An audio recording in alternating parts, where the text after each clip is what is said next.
Andrea, I'm not going to let you do that. Go ahead, Andrea, Shay, I'm not going to let you make it seem like Caitlin Clark was averaging 5 points a game. At the time, she was still averaging 16 points a game, which was more than a lot of other guards that made the team. So don't do that. Don't make it seem like she was averaging 5 points and this was like a handout. No, it wasn't a handout. Look at her numbers.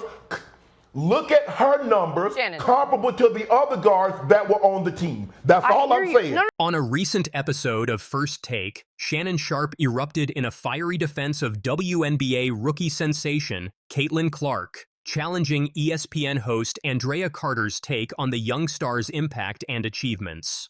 This heated exchange exemplifies the ongoing debate surrounding Clark's meteoric rise in the league and her influence on women's basketball as a whole. I don't think there's any surprise. I mean, she averaged 19 points, 6 rebounds, 8 assists, 1 steal, scored the most points by a point guard in WNBA history. The most amazing thing is not the unanimous Rookie of the Year, it's she's first team All-WNBA. Sharpe's passionate defense of Clark highlighted her historic rookie season and the unprecedented impact she's had on the league. His emphasis on her statistical achievements sets the stage for a broader discussion about Clark's place in WNBA history. This Is Me For Now tweeted, "They do. Can you imagine someone saying their fave player is Anthony Edwards because he the best ever and PPL getting mad and saying, what about Magic Johnson? It's disrespectful to say Ant is the best when Magic helped build the league." This tweet encapsulates the crux of the debate, the tension between celebrating new talent and respecting the league's history. It draws a parallel to similar discussions in men's basketball, highlighting the universal nature of this generational divide in sports. For sure, but we can't take how Caitlin finished the W season and pivot that to how she would have done in the Olympics. That's a completely different argument. Carter's response sparked further debate about Clark's Olympic team snub, a decision that has been a point of contention among fans and analysts alike. This moment in the discussion reveals the complexities of evaluating a player's potential impact on the international stage versus their domestic league performance. Oh, this man sound like he done fed up. This man came out throwing Mortal Kombat uppercuts. This viewer's colorful description of Sharpe's demeanor underscores the intensity of his defense of Clark, illustrating how passionate the debate has become. Caitlin Clark is box office. She's doing this. And instead of giving her credit, y'all tried to make it about, oh, y'all poo-pooing the old guard. Y'all never talked about the old guard like this. Nah, I ain't gonna let it slide. Sharpe's assertion that Caitlin Clark is box office speaks to her broader impact on the league's popularity and marketability. His frustration with what he perceives as attempts to downplay her achievements in favor of established players is palpable. Ron Mitchell tweeted, "I had never even heard the names of past WNBA stars until CC when I became a Fever fan who has watched every game. There are a great number of fans that never followed the WNBA in the past. Give credit where credit is due." This tweet supports Sharpe's argument about Clark's impact on growing the WNBA's fan base. It highlights the influx of new viewers she's brought to the league, a factor that can't be ignored when discussing her overall impact. Oh, what about the women that laid the foundation? What about this? What about it? That ain't got nothing to do with Caitlin Clark. Here, Sharpe directly challenges the notion that celebrating Clark's success somehow diminishes the accomplishments of WNBA veterans. His blunt response underscores his belief that there's room to honor both the league's history and its rising stars. David Thornton tweeted, "It's like thinking Tiger Woods is great is somehow diminishing Jack Nicklaus. Tiger brought viewership and interest to whole new level. That is all it is." This analogy from a viewer puts the debate into perspective, comparing it to other sports where new stars have elevated the game. It suggests that Clark's impact on the WNBA could be similar to Woods' effect on golf, bringing in new fans and elevating the sport's profile. Despite the heated exchange, Carter acknowledges Clark's incredible impact on the league. This moment of agreement highlights the complexity of the debate, showing that even those with differing perspectives can recognize Clark's extraordinary talent and influence. Kelly R. tweeted, "But then she got to the league, and at least 17% of total flagrant calls on the season were committed against her. How many other players can say they have had multiple called on them?" This tweet highlights the physical challenges Clark has faced in her rookie season, adding another dimension to the debate. It suggests that her impact on the league goes beyond statistics, as she's become a target for aggressive play from opponents. Eram tweeted, "The reason this is all a thing is because this league has never had a star player until now. Maya, KP, Sabrina, Lisa, DT, etc. are all great players, but they aren't stars. CC is the biggest draw the league has ever seen. All while CC ain't said shit about anyone, just bald." This perspective frames Clark's impact in terms of star power, suggesting that her appeal transcends traditional measures of on-court success. It also touches on the idea that Clark has let her play speak for itself, avoiding controversy off the court. Cubs Cash tweeted, "LeBron James was crowned the next GOAT before he played a single NBA game. I don't remember any pushback from the league, players, media, or fans when that was happening." This comparison to LeBron James's entry into the NBA provides an interesting counterpoint, suggesting that the reaction to Clark's hype might be disproportionate compared to similar situations in men's basketball. The passionate exchange between Sharpe and Carter reflects the ongoing discussions about Caitlin Clark's impact on the WNBA. While opinions differ on how to balance celebrating new talent with respecting the league's history, there's no denying Clark's significant influence on and off the court. As the WNBA continues to evolve, these discussions will play a crucial role in shaping its future. Clark's rookie season has undeniably been historic, setting records and drawing unprecedented attention to the league. However, the resistance to fully embracing her rise reveals ongoing tensions within the sport. The intensity of Sharpe's reaction to Carter's comments highlights the sensitivity surrounding these issues. His accusation that some are trying to downplay Clark's achievements out of resentment or a misguided attempt to protect the legacy of past players adds another layer of complexity to the discussion. Ultimately, this debate on First Take serves as a microcosm of the larger conversations happening around women's basketball and women's sports in general. As new stars like Caitlin Clark emerge, the sport will continue to grapple with questions of tradition versus innovation, merit versus marketability, and how to best grow the game while respecting its history. What's clear is that Caitlin Clark has already made an indelible mark on the WNBA, sparking conversations and pushing the league into new territory. Whether you agree with Sharpe's full-throated defense of Clark or lean towards a more measured approach, there's no denying that the future of women's basketball is bright, with stars like Clark leading the way. As the WNBA playoffs continue and we look ahead to future seasons, these discussions will undoubtedly persist. The passion displayed in this First Take segment demonstrates the growing interest and investment in women's basketball, which can only be good for the sport in the long run. So to Juana Bonner, the defensive assignment on Caitlin Clark. These teams played 4 times in the regular season. As you see Mitchell hit it there 4 times in the regular season. Start for Mitchell. Hitting the jumper. Here's Bonner in the corner. She got it on a 3. And she can get hot by Carrington. Finds Boston. Caitlin Clark and the Indiana Fever proved no match to the Connecticut Sun on Sunday in Game 1 of their opening round playoff series. The Sun showed why they were the number 3 seed in this matchup as they made easy work of the 6th-seeded Fever, 93-69. After the game, Clark was asked if she felt that playing on the road was the reason why Indiana lost so badly.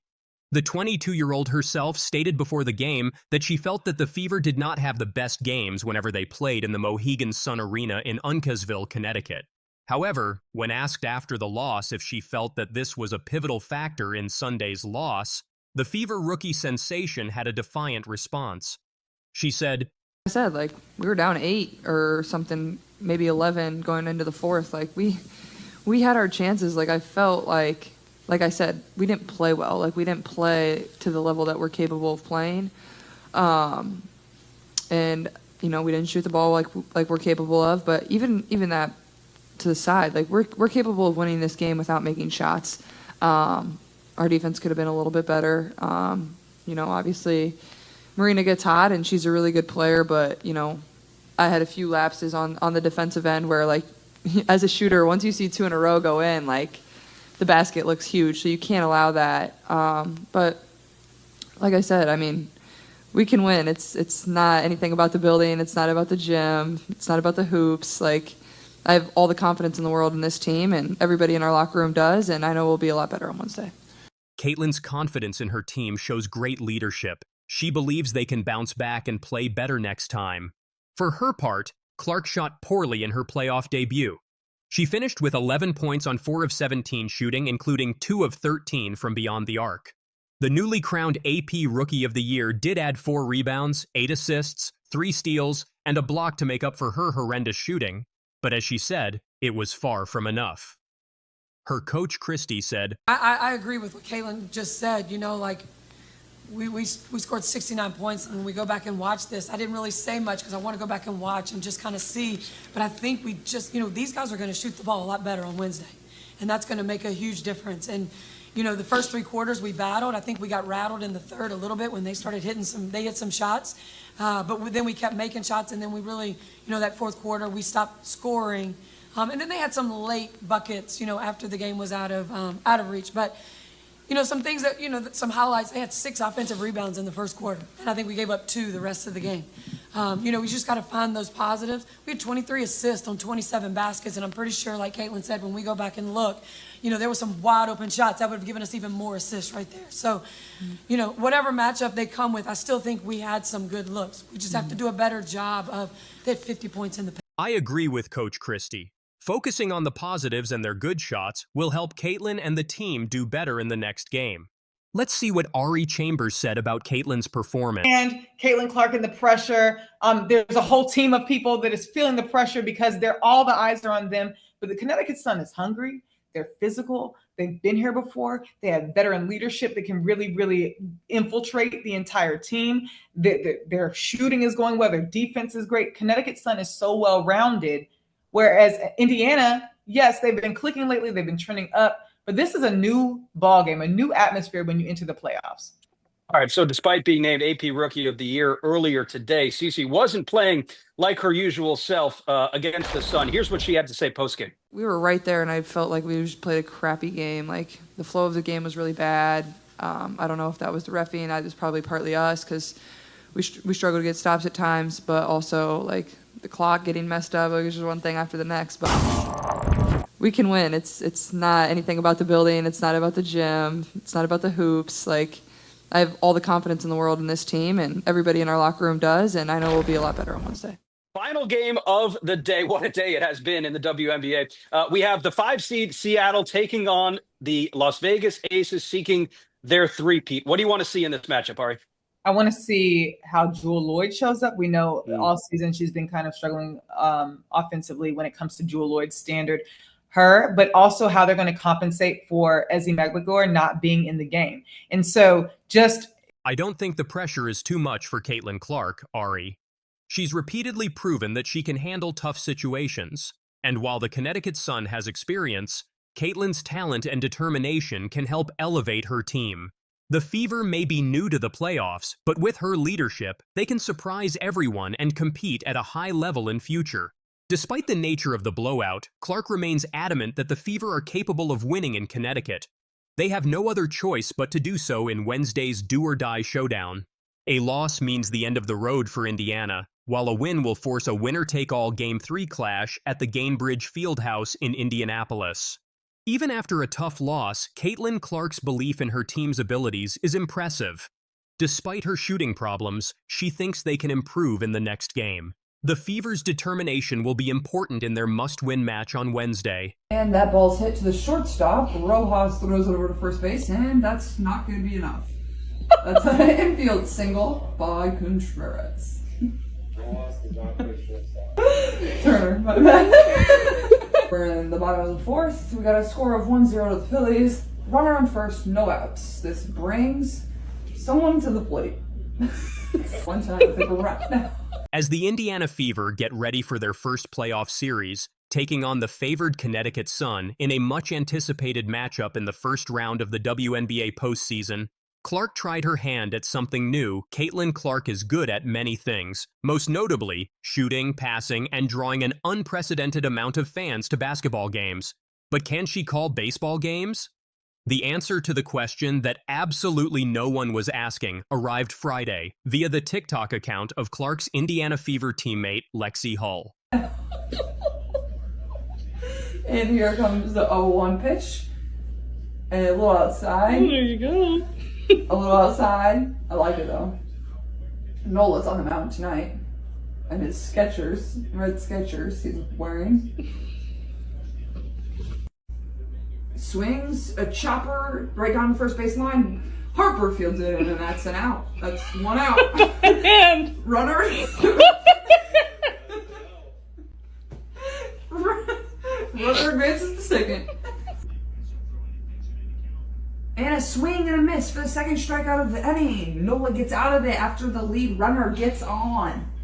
It might have been the second batter. I'm not sure. And that brings us to the top of the fifth, with the Phillies leading 1-0. We'll be back in a minute with a 30-second break. Thanks for tuning in. With apparently nothing better to do on Wednesday, Clark tried her hand at play-by-play for a game between the Milwaukee Brewers and Philadelphia Phillies. As Hull described it, Clark claimed she'd be a good commentator and tried to prove it with some fourth-inning commentary. We'll give her this. Clark definitely has the voice for the broadcast booth and some of the terminology down. We just don't know how many times we've heard "this brings someone to the plate" and "it might have been the second batter, I'm not sure" during an MLB broadcast. By the end, Clark couldn't keep it together and fell laughing to the bed. She still decided to pitch the Phillies on some off-season work in the comments of Hull's video. Clark finished her rookie season Thursday with numbers that will leave a mark on the WNBA history books. After her first 40 WNBA games, Clark holds the WNBA single-season and single-game records for assists, the second most three-pointers in a season in league history, the rookie records for points, assists, and three-pointers, and the only rookie triple-doubles the WNBA has seen. Beyond that, Clark has been a draw for the league on a level rarely seen in sports. Basically, every WNBA broadcast partner set ratings records this season, all via Clark games, while the Fever saw enormous spikes in ticket sales, jersey sales, and social media engagement. It was fitting that Clark's final game of the regular season was the most attended in WNBA history. Now, we can only wait and see what happens when the Fever's first playoff appearance since 2016 begins on Sunday. But my teammates do a really good job of that. They think I'm funny. They think it's funny, so... And then Aaliyah is the one that ends up with a technical. That's the best part about it all. Like, she's the one babysitting me, and then somehow she ends up with a technical. And she didn't really do anything. She was just standing there, so that's what was funny to me. But I think... Roberta Rodriguez, a Brazilian-American reporter, slammed Caitlin Clark for supposedly complaining too much in games and allowing her teammates to babysit her. The sports journalist also made claims about how Clark supposedly perceived her teammates. Rodriguez expressed what she labeled as her unsolicited opinion, following Clark's remarks on her Indiana Fever teammates' constant de-escalation tactics. Rodriguez wrote on X, "Caitlin Clark behaves and exists like a white teenage boy, including using the privileges that come with being one.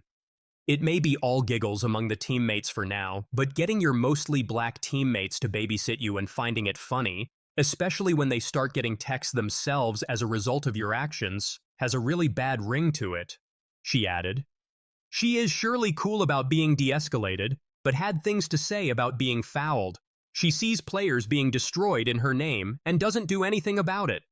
The reporter then called it one of the reasons why Clark was hard to appreciate outside of her on-court brilliance. Without specifying, she also compared her to other players in the league who were as scrutinized or more by other people, Rodriguez said. That's what makes it impossible to appreciate Caitlin Clark beyond her basketball, especially when you have players who are much more poised than her being called the most horrible things. Clark has picked up 6 technical fouls this season and is one away from serving a 1-game suspension during the regular season. Nevertheless, Clark has been the team's focal point, averaging 19.5 points, 5.7 rebounds, 8.4 assists, and 1.3 steals. The Indiana Fever, 2019, have the 6th best record in the WNBA. Fever teammates always on the lookout for Clark's temper. On Instagram, Caitlin Clark's teammates reacted to how they tried to calm the rookie down during her heated moments with the referees. Aaliyah Boston and Erica Wheeler laughed as photographer Bree Lewerke posted photos of Clark's teammates calming her down to prevent her from racking up more technical fouls. "We work overtime," Aaliyah Boston reacted to the post. Clark also found the photos funny. Clark commented, "Bruh, the team has enjoyed an impressive run in the later half of the season, winning 7 of its last 10 games. The Fever have only 1 game remaining on their regular season schedule. Regardless of the result of their game versus the Dallas Wings, the Fever will end the season with the 6th seed, as they await their opponents in the first round of the playoffs." We're not allowed anymore to show the #1 draft pick in the WNBA draft as opposed to Angel Reese, a woman who can't run. I mean, next time you watch Angel Reese play, yes, she can play. She's a good player, but she can't run. But we're not allowed to show the #1 pick in the draft, the most dynamic player, including everybody. Why? Well, because it's racist. Yes, it's racist according to the idiots. When will the madness end? I think it's on its way to ending. I do. I think that Netflix special last night showed that black folks can get on white folks on black folks. There has been a long-running rivalry between Reese and Clark going back to their days in college, but it's seemingly become very one-sided in the WNBA. Clark doesn't really ever mention Reese or the Chicago Sky. Meanwhile, Reese can't seem to stop using the Indiana Fever and WNBA sensation for attention. On the first episode of her podcast, Reese said, "So I think it's really just the fans, her fans, the Iowa fans, now the Indiana fans that are like, they ride for her. And I respect that respectfully, but sometimes it's very disrespectful. I think there's a... When it comes to people who like Clark. Now, she felt bad. TikTok user @TheLunctionLawyer shared a video claiming fans of Clark never cared about basketball. They only care about racism. No, this isn't a joke. TikTok user claimed in a recent video, "Oh, I am all in white people's business this week. Like, first Taylor Swift, now Caitlin Clark. So Caitlin Clark, like the Taylor Swift post, you know, the Taylor Swift post. And baby, all of a sudden, all of her alleged fans are withdrawing support. Like, they wanted her to be the face of racism so bad. Whole time, she just wanted to play basketball, get her sponsorships, and go home. Like, turns out she doesn't want to be the brand ambassador for hatred. And this really confirms that a lot of people were never Caitlin fans. You were just Angel Reese haters. Let me say it again. You were never a Caitlin fan. You were an Angel Reese hater. You didn't care about Caitlin Clark's skills. You like the fact that she was a white woman performing exceptionally well in a sport dominated by black women. So instead of appreciating Caitlin for being an incredible, talented player, it was all about being anti-Angel Reese. That's not weird to y'all? Y'all think that's weird? Anyway, I know Caitlin wanted to tell y'all in her comment section that it's not an airport. You don't need to announce your departure, but you know, she kept it cute as a sponsored, well-paid, talented WNBA. Angel Reese seems to agree with the idea that fans of Caitlin Clark are racist.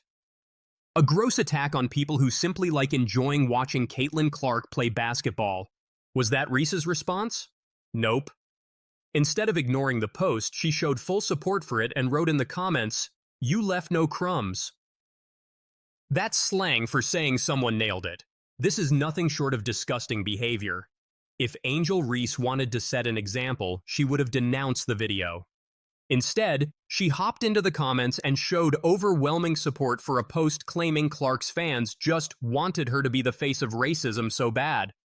It's an insanely racist video, and instead of speaking out against it, Reese is endorsing it. There's simply no excuse. This shows how fandom can be influenced by racial bias. Do you think Angel Reese should expect more from herself and ask her fans to do the same? The only thing you can say about her as a rookie is that she wasn't Caitlin Clark. That's about it. Whoa! Did you just hear what Stephen A. Smith said about Angel Reese? He straight up said the only thing you can say about her rookie season is that she wasn't Caitlin Clark. The number 7 pick in the draft finished the season averaging over 13 points, 13 boards. It's the highest rebound average in the history of the W. Angel Reese isn't just any rookie. She's been dominating the league, setting records left and right. But apparently, that's not enough for Stephen A. Smith. Stephen A., now that her season is over, how would you grade her rookie campaign? Here's where it gets juicy. Stephen A. Smith, the man with the hottest takes in sports, was asked to grade Reese's rookie season. And what he said next? It set off a firestorm. Very good, very impressive. She deserves a lot of credit for it. Feisty, goes out there, fights, gives it all she's got for her teammates every day. Okay, seems pretty positive, right? Wrong. Keep listening because this is where it all goes off the rails. The only thing you can say about her as a rookie is that she wasn't Caitlin Clark. That's about it. Boom! There it is. Stephen A just dropped a nuclear bomb by comparing Reese to Caitlin Clark. And let me tell you, Angel Reese did not take this lying down. Indiana Fever rookie sensation, Caitlin Clark. It's nothing really to say other than that. She's winning Rookie of the Year. She's a top candidate for league MVP honors. She ain't beating Asia Wilson for the MVP, but she's beating Angel Reese for the Rookie of the Year. That's a wrap. That's over. Did you catch that? Stephen A is laying it down hard. He's not just saying Caitlin Clark is good, he's saying she's dominating the league. And poor Angel Reese? Stephen A is basically saying she doesn't stand a chance. Angel Reese was older. I would have gotten on her about what she just said. Because I would have been like, how naive can you be? But she is young. She's only 22. Stephen A is calling out Angel Reese for being naive. But wait, is he actually defending her? This is getting wild. Caitlin Clark is box office. She is a star. And Angel Reese is to be completely believed that there's no hate. They both get along. They're cool with each other. They're high-end competitors, etc., etc. Stephen A is giving props to both Caitlin Clark and Angel Reese? What is happening? Is this the same Stephen A Smith we know? But you've known they were coming for you when you were waving your hands in your face to mock Caitlin Clark when you were beating her for the national championship. Oh my God, Stephen A is not holding back. He's basically telling Angel Reese, you brought this on yourself. But some of them are racist. Some of them don't want Angel Reese to be the one coming at her, and they use ethnicity as the rationale behind. Stephen A is touching on the race issue. He's not just talking about basketball anymore. This is getting deep and controversial. I don't know about you, but I am shook by all this drama. What do you think? Is Stephen A right about Caitlin Clark dominating the league? Is he fair in his criticism of Angel Reese? And what about those race comments? Angel Reese and Sky disappoint WNBA fans and loss to Mystics, extend losing streak to 4. Angel Reese and the Chicago Sky are trending in the wrong direction. Chicago dropped its 4th consecutive game with a 74-70 loss to the Washington Mystics on Wednesday at Wintrust Arena. The Sky fell to 11-19 and are fighting for positioning at the bottom of the WNBA playoff picture. As for Washington, it is just 9-22 overall but has now won 3 in a row. Reese fell short of her usual double-double with just 7 points, 14 rebounds, and 6 turnovers. Fellow rookie Camila Cardoso did finish with a double-double of 10 points, 11 rebounds, and 6 assists, but it wasn't enough to counter the Mystics and Stephanie Dolson, 17 points and 6 boards. Social media reacted to the loss for the Sky, at Joavian. Angel Reese is the Dennis Rodman of WNBA, can only rebound, at her 13th Wimbo. If Angel Reese can settle down offensively, which I expect her to after a year, or a Sky Reese. As a big fan, Angel needs serious help offensively, and you can tell they're not working on that in practice. Even without the missed fouls from refs. IDK what happened from before the All-Star break till now. Chicago was without leading scorer Andraya Carter because of health and safety protocols, which shifted even more of the focus to Reese. All eyes were on the rookie regardless, as she entered play 1 double-double away from the WNBA rookie record of 22 double-doubles in a season. Reese already broke Candace Parker's record for consecutive double-doubles across multiple seasons and was looking to add to her list of accomplishments with an impressive performance against the Mystics. Yet she and the Sky struggled in the early going and found themselves trailing by double digits in the first half before trimming the deficit to 5 at intermission. That momentum carried over into the second half, as Chicago took the lead in the third quarter with Reese crashing the boards. The rookie reached double-digit rebounds in the third and needed 3 points in the fourth to break the double-double record. With the game and record hanging in the balance, Diamond D. Shields provided a scoring spark off the bench in the fourth quarter for the Sky. It was much needed, with Michaela Onyenwere doing much of the heavy lifting in the scoring department through the opening 3 quarters. Still, it wasn't enough. Reese didn't score a single point in the fourth, and Washington closed on a 13-2 run to escape with a win and send the Sky tumbling into their high-profile showdown with Caitlin Clark's Indiana Fever on Friday. Stephen Curry and LeBron James just broke the internet with a shocking X collab. Is this the start of a Lakers super team? Let's break down the buzz that's got the whole league talking. In a surprising twist, NBA fans have been treated to an unexpected treat. Stephen Curry and LeBron James have joined forces on X. This digital collaboration comes in the wake of persistent trade rumors linking Curry and James, who have long been viewed as potential teammates despite their fierce on-court rivalry. The post, featuring a nostalgic photo from their Olympic days alongside Kevin Durant, has ignited a frenzy among fans and analysts alike. The image, which showcases the trio in their prime, sparked immediate speculation, which left fans saying, "Really happening?" As the post went viral, it was accompanied by a flurry of comments and hashtags about the possibility of Curry joining LeBron on the Los Angeles Lakers. While this social media moment is sure to keep fans buzzing, it's crucial to remember that trades involve complex negotiations and significant factors beyond mere Instagram interactions. However, this high-profile collaboration certainly has everyone wondering if this is a sign of bigger things to come in the NBA. Stay tuned as the offseason continues to unfold. Curry shared the picture and fans started rumors. Is Curry joining the Lakers? A fan asked, "You're a Laker." The Lakers have been at the center of trade rumors involving Curry for some time now.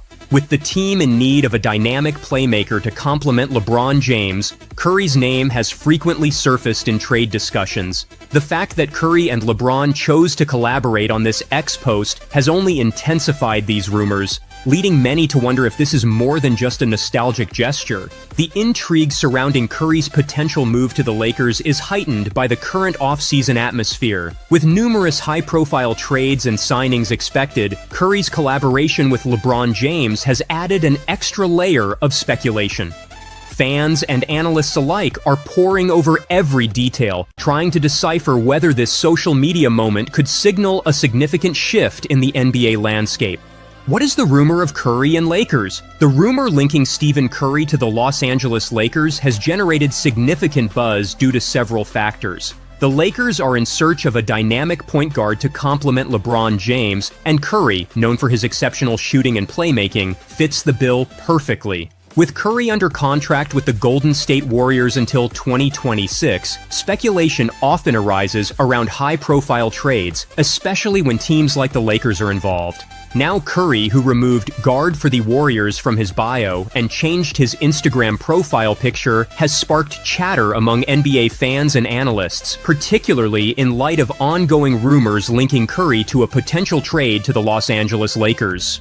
The timing of these changes has intensified curiosity about his future, leading many to wonder if a major announcement is on the horizon. Recent social media interactions, including Curry's X-post with LeBron and removing "guard for the Warriors" from his bio, have given more curiosity to fans, and analysts interpret these moments as potential hints about future moves. LeBron's known admiration for Curry and the Lakers' championship ambitions further amplifies the speculation. While the trade rumors are exciting, they remain speculative, and no official deal has been confirmed. As the offseason progresses, the buzz around Curry and the Lakers continues to captivate the NBA community. As the NBA offseason heats up, this Curry-LeBron collab has fans on the edge of their seats. Is it just social media fun or a sign of big changes ahead? Only time will tell. What do you think? Could we see Curry in purple and gold? Drop your thoughts in the comments, hit that like button, and subscribe for more NBA buzz.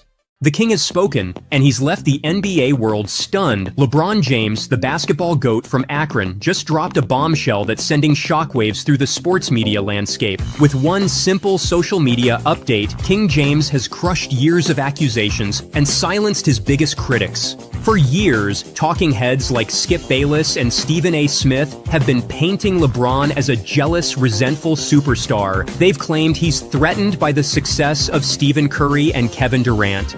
But now, LeBron has flipped the script in the most unexpected way. In a move that's left fans gasping, James changed his Instagram profile picture to an iconic snap of himself, Curry, and Durant in action from the Paris Olympics. This isn't just any photo, folks. It's a scene that mirrors the first Avengers movie. Is LeBron assembling his own super team of NBA heroes?